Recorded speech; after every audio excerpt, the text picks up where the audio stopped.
Магазинде азыр тарттык, азыр эмени тартабыз үйдө. Ошол жактан көрөсүздөр видеодон. Биз салган баягы үйүбүз популярдуу болуп аткан. Баягы үй салдырам дегендер көрөсүздөр. Күн чагылышып калат экен.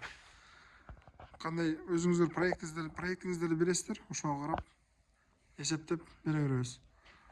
Бул жагымдай магазин аркасы ушундай склад болуп калыптыр. Эми үйдүн эсинен да бир интервью. Үйдүн ичи калса. Батарейкалар коюлган эмес. Бул не? Теплый пол болгон, ичи жылуу. Як үйдүн эси Аязбек. Аязбек, видео кандай болду? Бизден мындай сунуш пикирлер мындай канчалык мындай тез болду, же мындай проекти кандай?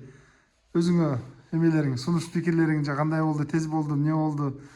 Нелерди сунуштайсың, ошол боюнча бир интервью берип койсоң биздин эмелерге. Бул жакта үйдү биринчиден өзүбүз ойлогондой салайлы дегенбиз, бетондон.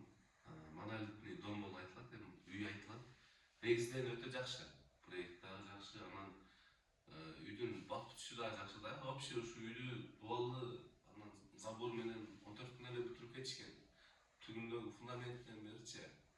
Эгер жөн эле фундамент куйдуруп, кирпич менен курсаңыздар 2-3 ай убактыңыздар кетет биринчиден. Анан бунун иши тез бүтөт, анан сапаттуу болот. Үйдүн жылуулугу жакшы, айнектерди ачып коюп отурабыз. Полный топлый пол, асты кафель, анан кышында үйүң суук болуп калат, ысыбайт дегендер андай эмес болгондар. Бардык өз нормасы менен салса жакшы ысыйт. Дагы мен өзүмдө 1-2 минустар болгон. Утепление убактында ушундай үй салдырсаңыздар, чалып байланышсаңыздар, мен айтып берем кандай салыш керек экенин баштан өтө. Ошол бирок өтө жакшы. Иши жакшы, тегиз, рахмат. Суук болуп калат дегендерге? Жок, суук болбой эле. Мен үйдө кечегинде чилдеде деле өтө суукта деле балдарым футболка, шортикче эле жүрүшөт үйдө. Келгенде деле айнекти ачып коюп отурушат үйдөчү. Андай суук боло турган нерсе жок. Эми бар жокто өз нормасы менен кылса жакшы.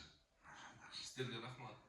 Салдырам менен коркпой салдыра бериңиздер тоондар. Анан мага байланышып нетсеңиздер болсо мен минус жерлерин айтып түшүндүрүп турам. Болушунча консультация берип турам, үйдү жылуулаш керек боюнча деле мен өзүм ошол боюнча специалистмин. Чалсаңыздар, байланышып, мындай кылсаңыздар жакшы болот деп айтып түшүндүрүп берем.